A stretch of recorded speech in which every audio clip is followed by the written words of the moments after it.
الحمد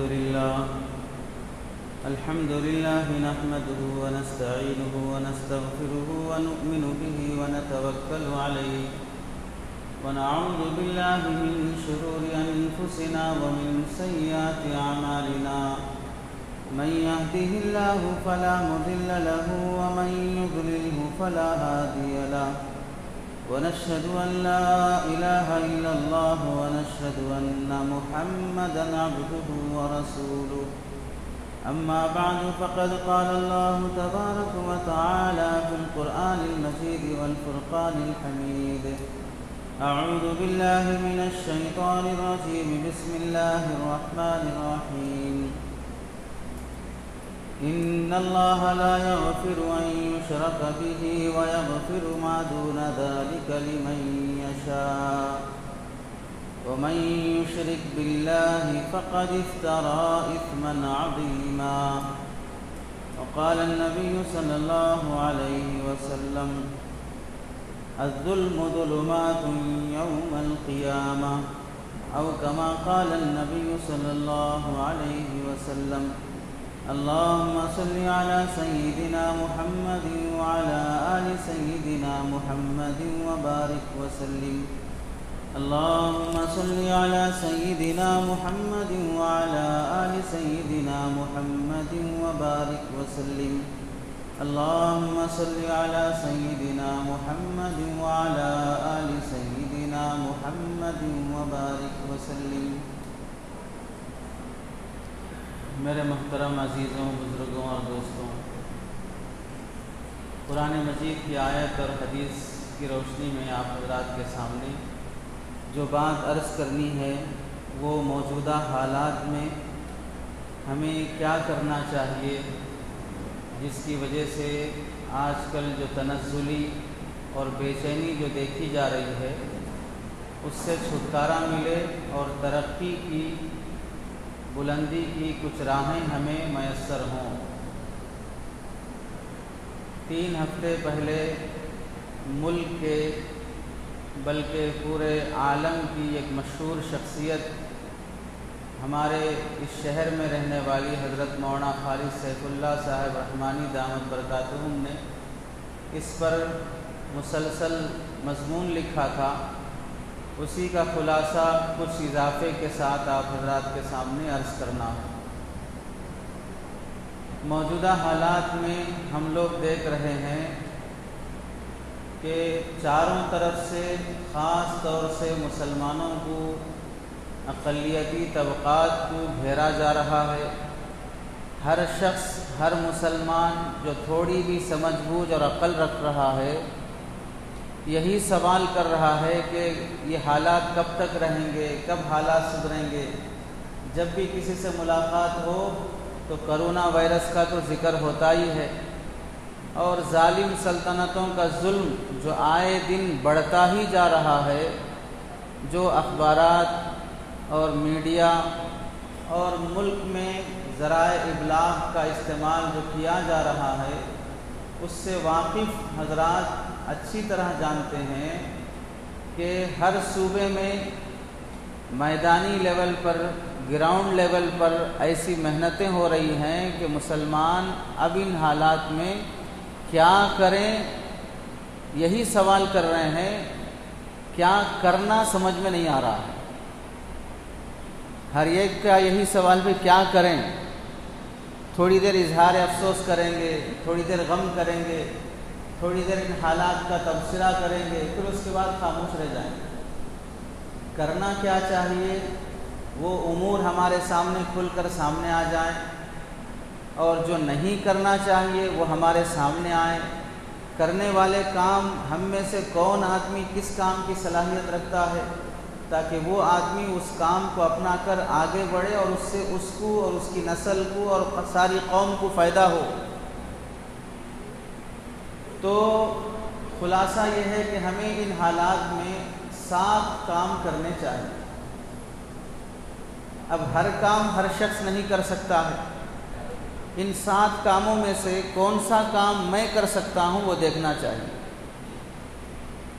7 کاموں میں سے 3 کام حفاظت کے ہیں، 3 کام ترقی کے ہیں اور 1 کام دفاع کا ہے۔ 3 کام حفاظت کے کیا ہیں؟ اپنے ایمان کی حفاظت، اپنے جان کی حفاظت اور اپنے کلچر اور زبان کی حفاظت۔ اسلامی کلچر اور اسلامی ماحول اور اسلامی معاشرت، مسلمانوں کی اپنی خاص زبان کی حفاظت، ان 3 چیزوں کی حفاظت کے طریقے کیا ہیں، کیا کرنا چاہیے، ہر ایک پر تھوڑی تھوڑی گفتگو حسب موقع آپ حضرات کے سامنے عرض کی جائے گی۔ اور 3 کاموں میں ہمیں ترقی کرنا چاہیے، ہمیں آگے بڑھنا چاہیے، جان توڑ محنت کرنا چاہیے۔ پہلی چیز عصری علوم میں ترقی، اسکول کالج اور انگریزی لائن کی جو علوم ہیں، آپ ڈاکٹر بنیں، انجینئر بنیں، لائر بنیں، IAS میں حصہ لیں، IPS میں حصہ لیں، مختلف شعبے جس کی وجہ سے ملک کی سیاست کسی ظالم کے ہاتھ میں اور اس کے قبضے میں جا رہی ہے، اس کا حصہ بننا، اس شعبے کا حصہ بننا۔ گھر کے باہر گلی میں کھڑے ہو کر پکارنے سے نہیں ہوگا، گھر کے اندر آ کے بیٹھ کے بات کرنے سے کچھ مسئلہ حل ہوتا ہے۔ تو ڈپارٹمنٹ کا، شعبے کا حصہ بننا، تو عصری علوم میں ترقی۔ دوسرا، معاشیات میں ترقی، مسلمان اپنی مالی حیثیت کے اعتبار سے اچھی پوزیشن پہ آنا، اس کے لیے کیا کرنا چاہیے۔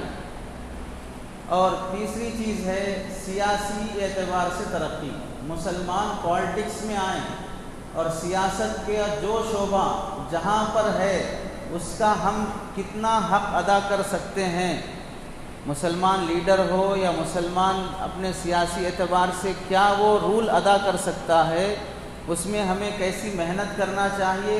آج سے محنت شروع کریں، ہو سکتا ہے 10 20 25 سال کے بعد رزلٹ آنے والا ہو، لیکن ہمیں محنت کرنا ہوگا۔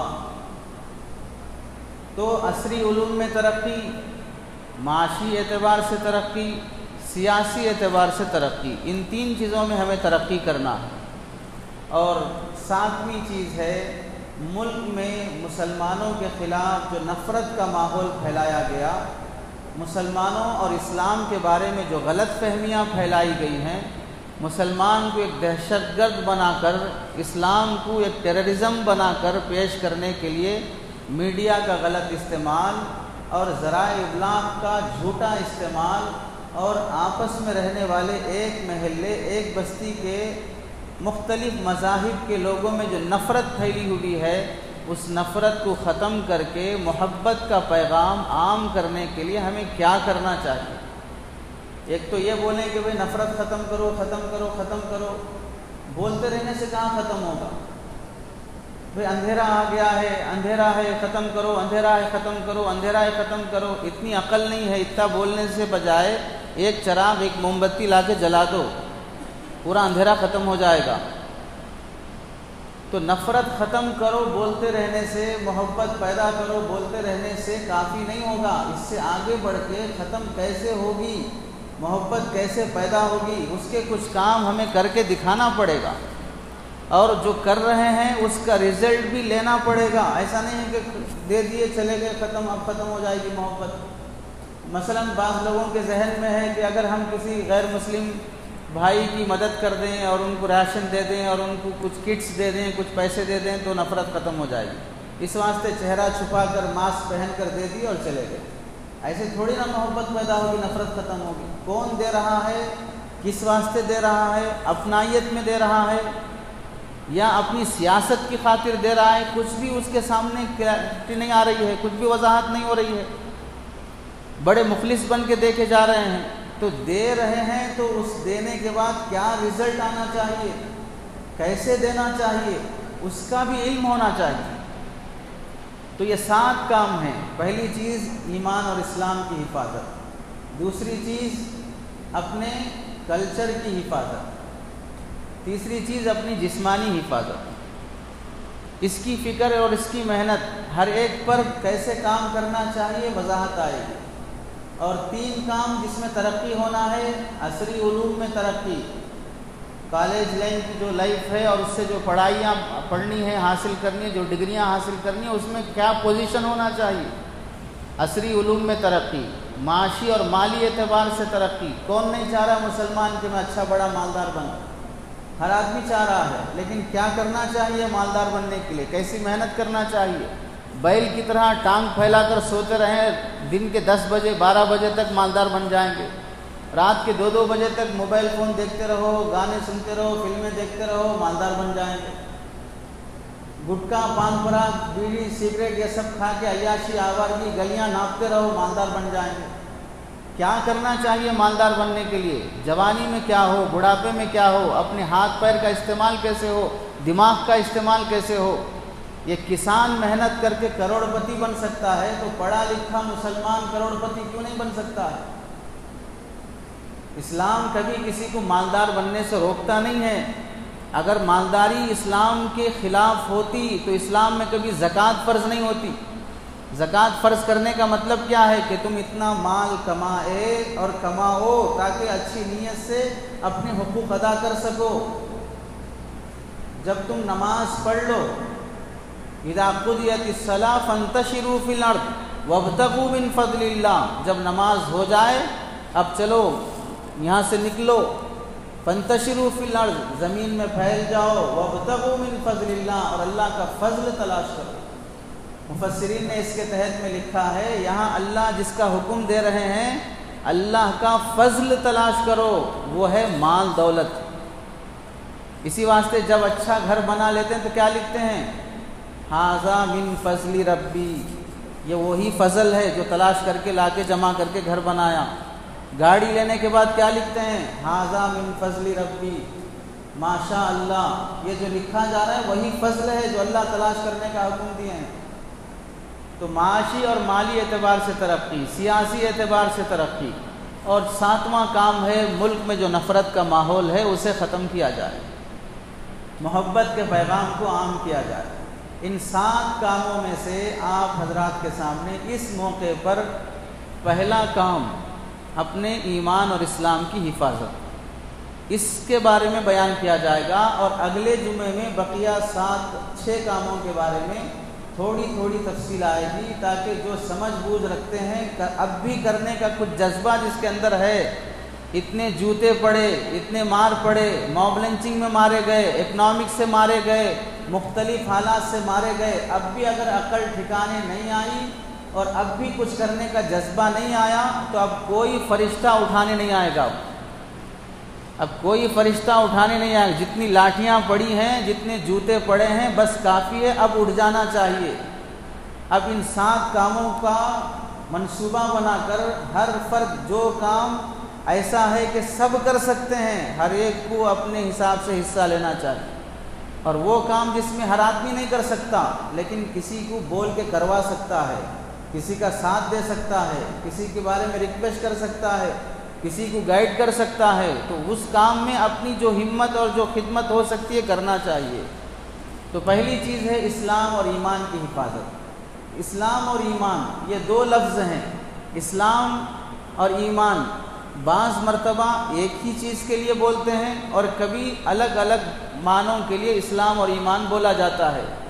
عام طور سے سمجھنے کے لیے اتنا کافی ہے، ایمان کہتے ہیں دل کے اندر چھپا ہوا عقیدہ، اللہ ایک ہے، محمد صلی اللہ علیہ وسلم ہمارے رسول اور آخری پیغمبر ہیں، جنت ہے، جہنم ہے، مرنے کے بعد قبر کا عذاب برحق ہے، آخرت ہے، پلسرات ہے، نام اعمال تولے جائیں گے، یہ فرشتے ہیں، تقدیر ہے، یہ سب چیزیں ہمارے دماغ میں ہوں کہ جو کچھ ہو رہا ہے اللہ کی طرف سے ہو رہا ہے، یہ سوچ، اسے ایمان کہا جائے گا۔ اور اسلام کیا ہے؟ جو یہ سوچ رکھتا ہے اسے چند کام کرنے کو اللہ نے حکم فرمایا، جسے ارکان اسلام کہتے ہیں، نماز، روزہ، زکوٰۃ، حج، اس کے علاوہ وہ تمام خیر کے امور جس کا اللہ کے نبی صلی اللہ علیہ وسلم نے موقع بموقع ترغیب دی ہے۔ نماز اسلام میں فرض ہے، نماز کے بغیر کوئی مذہب نہیں ہو سکتا، نماز کے بغیر مسلمان صحیح مسلمان نہیں ہو سکتا۔ جیسے دھڑ سر کے بغیر نہیں ہو سکتا، ویسے کوئی انسان، کوئی مسلمان نماز کے بغیر مسلمان نہیں ہو سکتا۔ ایسے ہی روزے کی اہمیت، مالدار ہیں زکوٰۃ کی اہمیت، اور مالدار ہیں حج کی اللہ نے طاقت دی ہے تو حج ادا کرنے کی کوشش، اس کے علاوہ جو کار خیر اور امور خیر اللہ نے حکم فرمائے ان سب کا اہتمام کرنا۔ نماز عملی طور پر بھی اور نماز قولی طور پر بھی، کہ خود بھی پڑھیں دوسروں کو بھی پڑھانے کا اہتمام۔ باپ نماز کے لیے آ رہا ہے، بیٹے کو پیار محبت سے اٹھا کے لائے، شوہر پڑھ رہا ہے بیوی کو اٹھائے، بیوی پڑھ رہی ہے شوہر کو اٹھائے، پڑوسی آ رہا ہے پڑوسی کو لے کے آئے، خود بھی پابند اسلام رہے اور دوسروں کو بھی اسلام کا پابند بنانے کی پیار محبت سے کوشش کرے۔ جہاں پیار محبت سے کوشش کرنا چاہیے اور جہاں پیار سے کام نہیں چلے وہاں لات مار کے کرنا چاہیے۔ آپ کی اولاد ہے، آپ کو حق ہے اس کی تربیت کا، اور پھر نماز کو آ رہے ہیں اور اسے بلا رہے ہیں، نہیں آ رہا ہے تو بول رہے ہیں اب اس کی مرضی، میں بلایا بہت کوشش کرا۔ اگر وہ شراب پینے جا رہا ہے تو اس وقت بولیں گے اس کی مرضی میں بہت کوشش کرا۔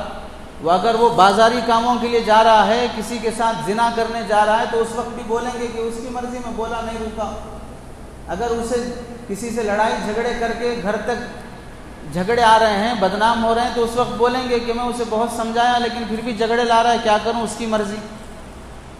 اس وقت جیسے اپنی ہمت کے ساتھ اور اپنی عقل کے ساتھ اپنے بچے کی حفاظت کی فکر کرتے ہو، ایسے ہی اسے جہنم کی آگ سے بچانے کے لیے اپنی اولاد کو نماز کی ترغیب، نماز کا اہتمام۔ اس کے بغیر آپ تاجر ہیں، آپ کا دماغ تجارت کا ہے، کوئی دکان نہیں کھولے، نہ کپڑے کی، نہ سامان کی، نہ دودھ کی، نہ سبزی کی، کوئی دکان نہیں کھولے، لوگوں میں بولتے پھر رہے ہیں میں تاجر ہوں، میں بزنس مین ہوں۔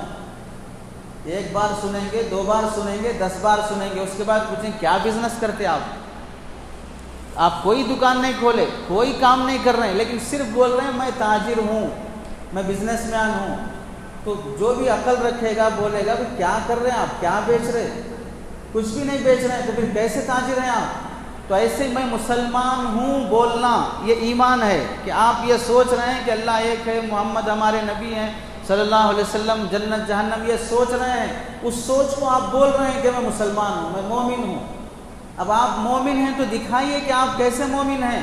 مومن ہونے کا دکھنا یہ ہے کہ آپ کے اندر اسلام کے اعمال ہوں، آپ کے اندر نماز ہو، آپ کے اندر روزہ ہو، زکوٰۃ ہو، یہ سب چیزیں کار خیر والی چیزیں ہوں، تو اب آپ کا بولنا صحیح ہے۔ آپ میں تاجر ہوں، دیکھیے میں کپڑے بیچ رہا ہوں، میں دودھ بیچ رہا ہوں، سبزی بیچ رہا ہوں، فلاں بیچ رہا ہوں، تو اب آپ کا تاجر ہوں بولنا دکھ کے آئے گا، ورنہ ایسے ہی بکتے رہیں گے تو پھر گرا کے مینٹل ہاسپٹل میں لے جا کے چھوڑ دیں گے آپ کو، بہت زیادہ بک رہے ہیں۔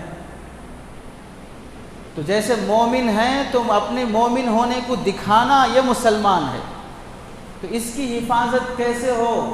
ایمانی حلقوں میں بیٹھا جائے، علماء سے تعلق رکھا جائے، ایمانی واقعات پڑھے جائیں، دعوت و تبلیغ جو ایمان پر محنت کرنے والی بہترین جماعت ہے اس کا حصہ بنا جائے۔ کفر اور شرک کی قباحت، اللہ کفر کو اور شرک کو کبھی معاف نہیں کرتے ہیں، اس کی قباحت دل میں اتاری جائے۔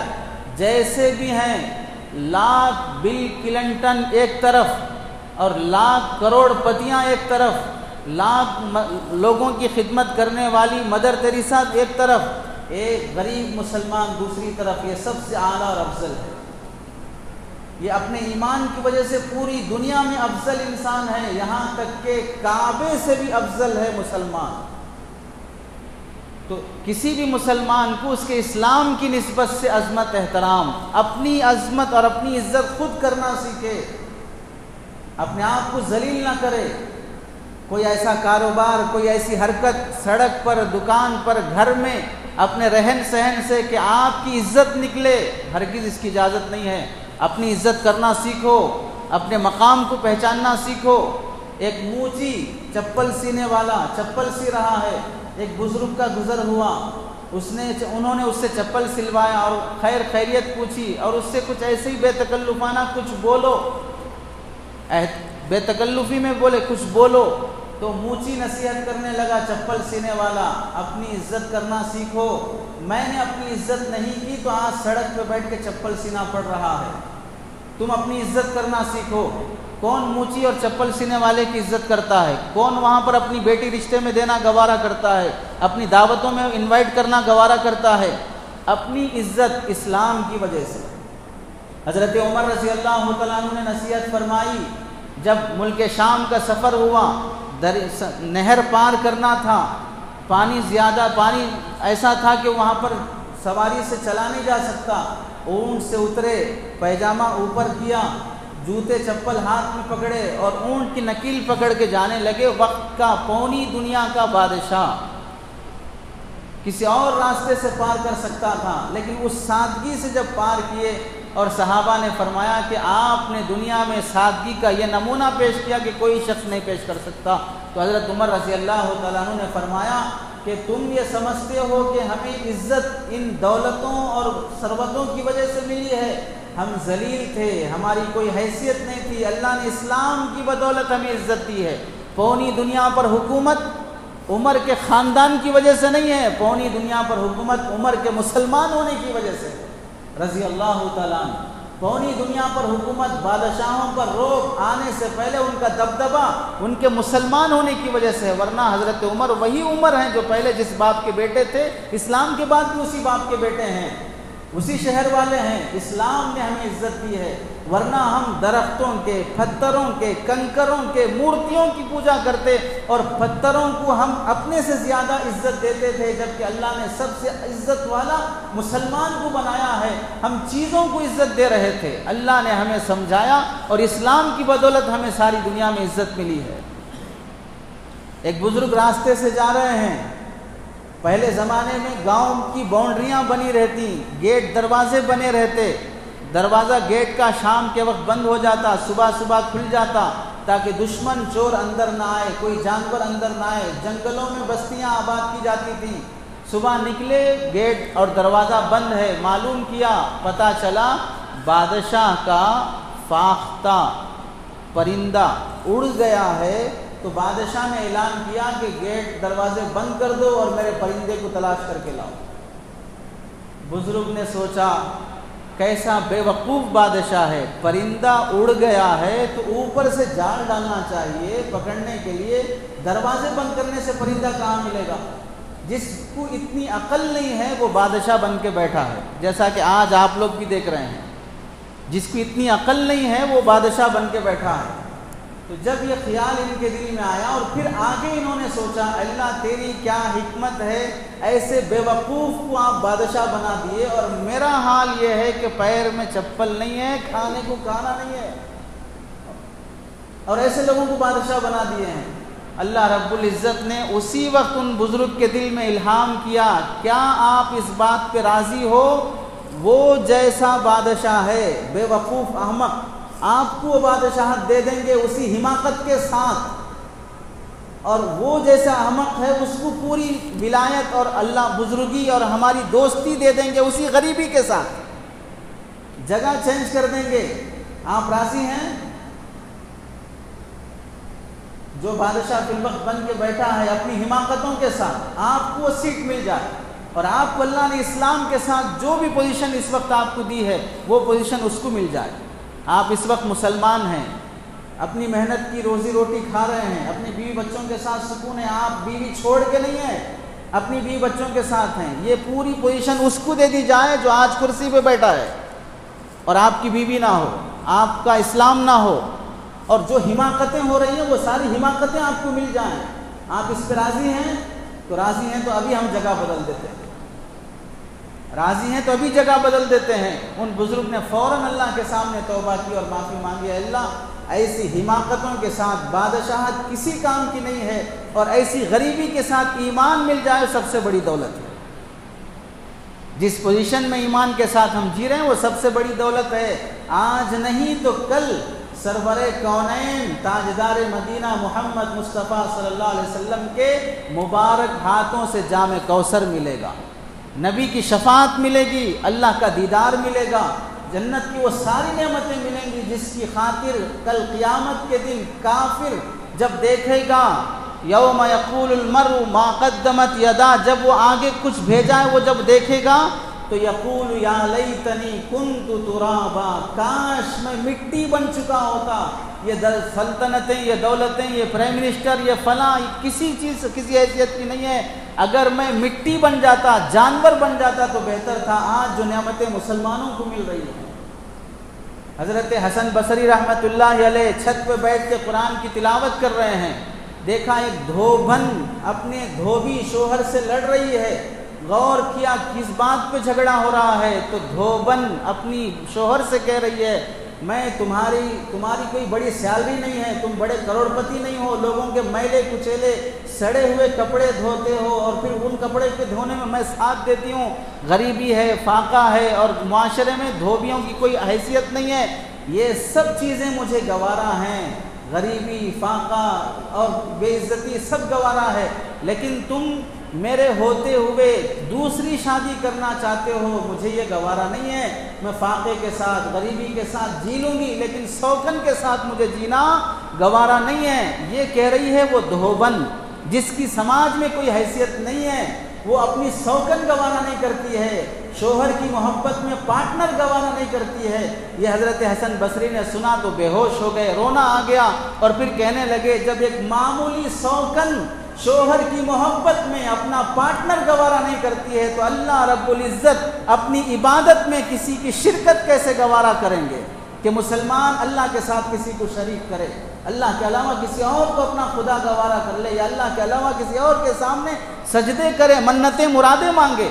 جب ایک دھوبن اپنی شوہر کی محبت میں پارٹنر گوارا نہیں کرتی تو اللہ تو بے نیاز ہیں، وہ کیسے شرکت گوارا کر لیں گے؟ جبکہ سوکن بننا بری چیز نہیں ہے، انبیاء نے 100 شادیاں کی ہے، ملکوں کے قوموں کے بادشاہوں نے 100 شادیاں کی ہے، ہر مذہب میں شادیوں کی کثرت سے رواج رہا ہے، پھر بھی سوکن عورت کی خوبی یہ ہے کہ وہ گوارا نہیں کرتی ہے۔ حضرت جنید بغدادی رحمۃ اللہ علیہ فرماتے ہیں ان کے زمانے میں ایک شخص اپنی بیوی جس بہت خوبصورت آئینے میں دیکھ کر کہنے لگی میری یہ خوبصورتی کوئی دیکھے اور مجھ پر فدا نہ ہو، ایسا نہیں ہو سکتا۔ شوہر نے کہا ایک ہے جنید بغدادی رحمت اللہ علیہ، وہ تیرے جیسے ہزاروں کو دیکھ لے کبھی وہ متاثر نہیں ہوگا۔ اب شرط لگ گئی کہ اب دیکھو میں جنید بغدادی کو بھی متاثر کرتی ہوں، تم اجازت دو۔ بیوی شوہر کی اجازت لے کر حضرت جنید بغدادی کو بہکانے کے لیے آتی ہے اور مسئلہ پوچھنے کے بہانے بات کرتی کرتی اپنا چہرہ ہٹانے کی کوشش کرتی ہے اور یہ کہتی ہے کہ اگر شریعت اجازت دیتی کسی غیر مرد کے سامنے چہرہ دکھانے کی تو میں آپ کو دکھاتی کہ میرا کتنا حسن ہے، میں کتنی حسین و خوبصورت ہوں، پھر بھی میرا شوہر مجھے چھوڑ کے دوسرے سے نکاح کرنا چاہتا ہے۔ اتنا جملہ بولنا تھا، جنید بغدادی بے ہوش ہو گئے۔ ہوش آنے پر کہنے لگے جب ایک معمولی انسان عورت کو اپنے حسن پر اتنا ناز ہے، وہ اپنے شوہر کے ساتھ کسی سوکن کو گوارا نہیں کرتی ہے تو اللہ تو ان حسینوں کو بنانے والا وہ کتنا بڑا حسین ہوگا، وہ اپنی عبادت میں اور اپنی معبودیت میں کسی اور شریک کو کیسے گوارا کرے گا۔ تو ایمان کی اہمیت، شرک کی قباحت ہمارے دلوں میں، گنیش کی پوجا میں، وندے ماترم میں، سوریہ نمسکار میں، فلاں چیزوں میں ہماری نسل، ہمارے بچے غیروں کے اسکولوں میں پڑھ رہے ہیں اور جب ان کا کوئی کمپٹیشن ہو، کوئی پروگرام ہو، اس میں سیتا کا، گیتا کا، فلاں کا، رام کا روپ دھارنے کی، ایکٹنگ کرنے کی مسلمان بچوں کو رول مل رہا ہو اور بچے ماں باپ سب خوش ہو رہے ہیں کہ میرا بچہ فلاں فنکشن میں سیتا کا روپ دھارا، فلاں کیا۔ ارے کفر تمہارے بچوں کے سینوں میں چھپایا جا رہا ہے، بسایا جا رہا ہے، تمہاری نسل کو پیار محبت سے تمہاری آنکھوں کے سامنے تمہارے پیسے لے کر کافر اور مشرک بنانے کی پلاننگ کی جا رہی ہے اور تم اسے ایک پینشن سمجھ رہے ہو، اسے ترقی سمجھ رہے ہو۔ تو اپنی نسل میں اور اپنی ذات میں ایمان کی اہمیت بٹھانا، صحابہ کی قربانیاں، ان کی جانیں قربان کرنا، حضرت خباب کا انگار پہ لیٹ کر بھی توحید کا نعرہ بلند کرنا، حضرت بلال کا رضی اللہ تعالیٰ مکے کی سخت کڑکتی ہوئی دھوپ اور چٹانوں کے نیچے کلمہ بلند کرنا۔ حضرت خبیب رضی اللہ تعالیٰ عنہ کا سولی کی پھانسی پر چڑھنے کے بعد بھی نعرہ توحید بلند کرنا۔ حضرت ذوالنیرہ کا 3 دن پیاسے اور بھوکے رہ کر آنکھوں کی بینائی جانے کے بعد بھی کلمہ توحید ہاتھ سے جانے نہ دینا۔ حضرت خالد بن سعید کو 3 دن کوڑے سے مار مار کے کوڑا ٹوٹ گیا اور دوسرے صحابی کو الٹا لٹکا کر بوریے میں لپیٹ کر نیچے سے دھواں دے کر تکلیف دی گئی۔ ان ساری تکلیفوں کے بعد بھی کبھی اپنے ہاتھ سے ایمان کا دامن نہ چھوڑا۔ یہ اسباق یاد کرو، اس سے بڑا ظلم نہیں ہو رہا ہے تمہارے ساتھ۔ زیادہ سے زیادہ تمہاری نوکریاں، تمہارے پیسے، تمہیں ذہنی اعتبار سے ٹارچر کیا جا رہا ہے، لیکن تمہارے ایمان پر ڈاکہ ڈالنے سے پہلے ایمان کی حفاظت کی فکر، ایمان کے حلقوں میں بیٹھنا، ایمانی دعوت دینا، ایمانی واقعات کے مذاکرے ہونا، دعوت و تبلیغ میں اپنا حصہ زیادہ سے زیادہ لینے کی کوشش کرنا۔ جہاں پر ایمان کے مذاکرے ہوتے ہیں، ایمان کے حلقے لگتے ہیں، ایمانی واقعات سنائے جاتے ہیں، اپنے گھروں میں اس کی تعلیم اور تذکرہ ہونا۔ تو ایمان کی حفاظت کا پہلا کام اس طریقے سے کہ ایمان کی اہمیت اپنے دل میں بٹھاؤ۔ دوسرا کام، اپنے بچوں میں مکاتب کی تعلیم، دینی مکتب کی تعلیم۔ ہر مسجد معمار، دیواریں، چونا، پنکھا، اے سی، مینار، سیڑھیاں، گیٹ، درخت، ان سب پر پیسہ لگانے سے زیادہ مسجد کے محلے کے آس پاس کے بچے ہماری مسجد میں مکتب پڑھنے والے بنے۔ مسجد کی آبادی اور مسجد کی ترقی میناروں سے نہیں ہے، اے سی لگنے سے نہیں ہے، اچھا کلر ہونے سے نہیں ہے۔ مسجد کی ترقی مسجد کے محلے کے بچے وہاں پر 100 کی تعداد میں صبح شام قال اللہ قال رسول، قرآن اور حدیث پڑھنے میں ہوگی۔ ظالم ہے وہ کمیٹیاں، ظالم ہے وہ محلے کے لوگ جہاں پر بڑی بڑی مسجدیں تو بنتی ہیں، مسجدوں کی صفائی کا خیال ہے، مسجدوں کے رنگ روغن کا خیال ہے، مسجد میں مکتب کا جب خیال نہیں ہوتا ہے تو یاد رکھو وہ مسجد ویران اور بانج ہے، جہاں 10 سال کے بعد کوئی نمازی تمہیں نہیں ملے گا، اور جتنے پڑھ رہے ہیں چند سالوں کے بعد مرتے جائیں گے، تو آنے والی نسل 9 گھنٹے 8 گھنٹے اسکولوں میں کافروں کے سامنے بیٹھ کر کفر سیکھ کے آ رہی ہے، انہیں توحید کی کوئی تعلیم نہیں دی جا رہی ہے، تو پھر کہاں سے وہ چند دنوں کے بعد نمازی بنیں گے؟ الیاس صاحب رحمۃ اللہ علیہ فرماتے تھے 100 مکتبوں کا خرچہ برداشت کرنے تیار ہوں، تم اپنے بچے میرے حوالے کرو، کوئی فیس تمہارے سے نہیں لیں گے۔ حاجی امداد اللہ رحمۃ اللہ علیہ فرماتے تھے ہمارے لیے نجات کی امید اور نسلوں میں ایمان کی حفاظت کی امید ہم اس بات سے کرتے ہیں کہ ہمارے مکاتب آباد رہیں، ہمارے چھوٹے معصوم بچے مکتب میں پڑھنے والے بنے۔ حضرت مولانا منظور صاحب نعمانی رحمۃ اللہ علیہ فرماتے تھے ساری دنیا میں عزت چاہتے ہو، اپنی جان اور ایمان کی حفاظت چاہتے ہو، اپنا پیٹ کاٹ کر فاقے برداشت کر کے اپنے بچوں کو مکتب میں پڑھاؤ، چند سالوں کے بعد تمہاری عزت بھی بلند ہوگی اور تمہاری جان اور مال کی بھی حفاظت ہوگی۔ صحابہ بچپن ہی سے علم حاصل کرنے کے عادی تھے۔ بدر کے جنگ میں جو قیدی آئے، اللہ کے نبی صلی اللہ علیہ وسلم نے ان قیدیوں کو رہا کرنے کے لیے شرط لگائی، ہمارے صحابہ کے 10 بچوں کو ایک قیدی دین سکھائے گا، یعنی علم پڑھنا لکھنا سکھائے گا، عربی لکھنا عربی پڑھنا سکھائے گا، تو پھر ہم تمہیں آزاد کر دیں گے۔ پیسہ نہیں ہے قیدی کو آزاد ہونے کے لیے، ہمارے 10 بچوں کو ایک قیدی لکھنا پڑھنا سکھا دے۔ زید بن ثابت رضی اللہ تعالیٰ عنہ انہی صحابہ میں سے ہیں جو بدر کے قیدیوں کے پاس لکھنا پڑھنا سیکھے تھے۔ حضرت عمر رضی اللہ تعالیٰ نے اپنے زمانے میں گورنروں کو خط لکھا، مسلمانوں کے بچوں کو لکھنا پڑھنا سکھانے کے لیے الگ سے استاد رکھنا شروع کرو اور اس استاد کو پیسے وظیفہ دینا شروع کرو۔ گورنر نے خط لکھا حضرت اس طرح تو دینی تعلیم کے پیسے لے رہے ہیں، قرآن سکھا کے پیسے لے رہے ہیں، یہ جو دماغ آج ہے نا مکتب پڑھا کے پیسے لے رہے، امامت کر کے پیسے لے رہے، ایسے دماغ والے اس زمانے سے تھے۔ تو حضرت عمر رضی اللہ عنہ نے فرمایا ان کے کام کا معاوضہ نہیں، ان کی نسبت کا معاوضہ دو، ان کے کام کا معاوضہ نہیں، ان کی نسبت کا معاوضہ دو، کیسا اعلیٰ کام، کیسی اعلیٰ خدمت پہ لگے ہوئے ہیں۔ حضرت امام ابو حنیفہ رحمۃ اللہ علیہ کا بیٹا حماد سورہ فاتحہ یاد کر لیا، اتنا خوش ہوئے کہ پڑھانے والے استاذ کو بلا کر اس زمانے میں 500 درہم چاندی کے سکے ہدیہ کرنے لگے اور فرمایا اس وقت اتنا ہی ہے، اور زیادہ ہوتا تو ہدیہ کرتا۔ آج ایک ٹیوشن کے 1000-1500 دینے دم نکلتا ہے، 1300 سال پہلے 500 درہم چاندی کے سکے ہدیہ کیے جا رہے ہیں۔ بادشاہ کا بیٹا، خلیفہ مہدی کا بیٹا ابراہیم جب سورۃ البلد پڑھنا سیکھ لیا، بادشاہ اتنا خوش ہوا کہ میرا بیٹا ایک سورہ سیکھ لیا، 1,00,000 درہم صدقہ کیا، 500 غلاموں کو آزاد کیا کہ میرا بیٹا سورہ پڑھنا سیکھ لیا۔ بادشاہوں میں اتنی دینداری کہ اولاد قرآن حدیث پڑھ لیتی تو اتنا خوش ہوتے تھے۔ امام شافعی رحمۃ اللہ علیہ 7 سال کی عمر میں حافظ بن گئے، 10 سال کی عمر میں حدیث کا علم پڑھنا شروع کر لیا۔ امام احمد بن حنبل رحمۃ اللہ علیہ 15 سال کی عمر تک مکتب میں لکھنا پڑھنا سب آ گیا۔ گھروں کی عورتیں اپنے شوہر کو، بھائی کو، باپ کو خط لکھنا ہوتا تو اس بچے کو لے کے جاتی، ہمارا خط لکھنا ہے، آؤ گھر پہ۔ امام بخاری رحمۃ اللہ علیہ 10 سال کی عمر میں مکتب کی تعلیم سے فارغ ہو کر قرآن کے حافظ بن گئے۔ حافظ ابن حجر رحمۃ اللہ علیہ 13 سال کی عمر میں حافظ بن کر کعبے میں تراویح کی نماز پڑھانا شروع کر لیے۔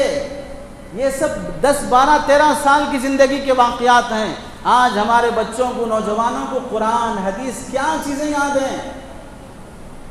حضرت الیاس صاحب رحمۃ اللہ علیہ کبھی مکتب پڑھتے وقت کاندھلا میں لکڑی لے کے آ جاتے اور اپنے ساتھ پڑھنے والے ریاض الاسلام ان کا نام تھا، اپنے دوست سے بولتے چلو ریاض الاسلام چلتے ہیں، اور جا کے جو لوگ بے نمازی ہیں سب کی پٹائی کرتے ہیں۔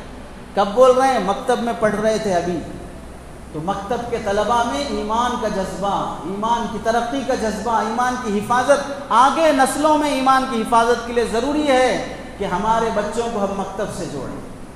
جہاں پر ایسی مشکلات ہوں وہاں پر اپنے گھر پہ پڑھانے کا اہتمام ہو تو الگ بات ہے، لیکن مکتب سے جوڑا جائے، مسجد سے جوڑا جائے۔ دوسرا کام۔ تیسرا کام، جہاں پر مسلمان اپنے اسکول کھولے ہیں ان اسکولوں کو ڈھنگ کے اسکول بناؤ، کمائی اور بزنس کا ذریعہ نہ بناؤ۔ مسلمانوں کے بچے کارپوریٹ اسکولوں میں نہیں پڑھ سکتے، فیسز زیادہ ہیں اور نہیں دے سکتے ہیں، مسلمان اپنے مسلمانوں کی اسکولوں کی طرف رجوع کرتے ہیں۔ تو جو اسکول چلانے والے ہیں ان سے درخواست ہے اسکول میں دینی تعلیم کا حصہ رکھو، اس میں نورانی قاعدہ دینیات والا حصہ اہتمام سے رکھو۔ مدرسوں میں آنے والے کتنے ہیں؟ کتنی فیصد؟ 3%، 2% بچے مدرسے آتے ہیں۔ وہ 2%، 3% مدرسوں کے بچوں کے بارے میں بولتے ہیں کہ یہاں پر انگریزی کیوں نہیں پڑھاتے، یہاں پر انگلش کیوں نہیں پڑھاتے، یہاں پر میتھس کیوں نہیں پڑھاتے۔ 2% مدرسوں میں بچے پڑھ رہے ہیں، ان کو انگریزی، میتھس، فلاں فلاں کی فکر پڑ رہی ہے۔ یہاں پر 98%، 97% بچے تمہارے اسکولوں میں پڑھ رہے ہیں، وہاں پر دینی تعلیم کی فکر نہیں ہے۔ یہاں 2% میں انگریزی تعلیم کی فکر ہے، وہاں 98% میں دینی تعلیم کی فکر نہیں ہے۔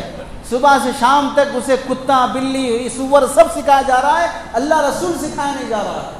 تو اسکولوں میں اہتمام سے دینی تعلیم کا ایک گھنٹہ اور ایک پیریڈ وہ ہونا چاہیے۔ اور چوتھا کام جو کرنے کا ایمان کی حفاظت کے لیے، اسلامی لباس کا اہتمام۔